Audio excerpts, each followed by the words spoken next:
So you've probably heard the term video nasty before, so you probably have somewhat of an idea what it is. But if not, oh boy, it's a tale that involves moral panic, censorship, prosecution of filmmakers, and even police raids. So what oppressive regime did this happen in? Was it Russia, China, North Korea? Oh no, this happened in the little known country, you may have heard of it, country of the United Kingdom. This all began with the introduction of VHS tapes. This was an absolute game changer. Before, you could only really watch something, say, on the TV or in the cinema. So you could only really watch something if someone else chose it first. Like, the only choice you could have is whether to watch it or not. With home video, you could watch it at home and at whatever time you like. Now, just about old enough to remember the days of the VHSs, where a big brick like this, you stick it in, it plays it in, well, the more you play it, the more it degrades, and afterwards you have to rewind it. And I remember first getting a DVD and instinctively rewinding the DVD, and it's like, hold on,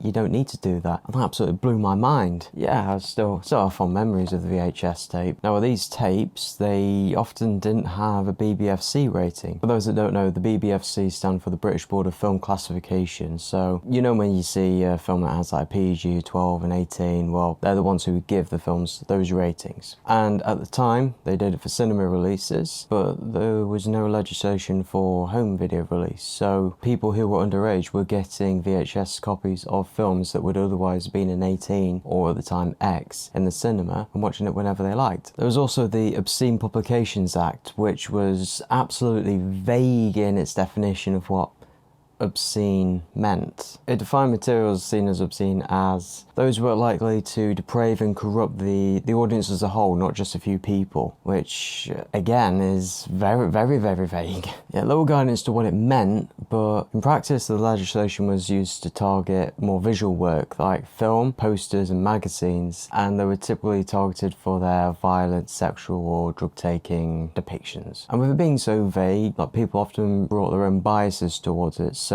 across the country it was applied very inconsistently, and a lot of the times films were targeted not through the content of their film but through the title and artwork themselves. People not even watching the films are supposed to be deeming obscene. Just sounds absurd, doesn't it? Video hire shops were raided, VHS tapes were seized, film distribution companies were prosecuted. It was an absolute mess. Everyone knew they had to do something, they just didn't know what to do, but doing something is better than doing nothing, right? But it started to hurt video stores. They weren't selling all these snuff films or pornos that people who read the Daily Mail were led to believe. No, they were selling just your regular stuff that people nowadays would have bought. They wanted to stay within the law, they just didn't know what the law was. And the risk of being raided at any time and affecting their business, they asked the Director of Public Prosecutions to give them clear legislation in order to follow. And so they released a list of films that were later dubbed the Video Nasties at around June 1983. The list had 72 films, with 39 of them previously being successfully prosecuted under the Obscene Publications Act. Films on the list included some cult classic horror films such as The Evil Dead, Zombie and The Last House on the Left, all of which have since been released uncut in the UK. The film I Spit on Your Grave, originally released in 1978, was finally released in 2001. However, there has never been an uncut version in the UK. Each subsequent version has had the sexual violence cut down in some form or another. Cannibal Holocaust, a film that screams family-friendly fun, is not only infamous for being one of the first films to use the found footage technique, it's also a controversy where people thought real people died in this film, which wasn't helped when the filmmakers told the actors to disappear for a few months after the release. But it's its violent content that got it banned in the UK. It's been since released, but it's had the scenes of rape and real animal cruelty cut out the film. Same thing applies to films such as Cannibal Ferox and Cannibal Apocalypse. There were also a load of Nazi exploitation films on there, such as Love Camp 7, Gestapo's Last Orgy and SS Experiment Camp. Some of these films have been released since, but with the scenes of sexual violence and Nazi imagery cut down, and some are still banned to this day.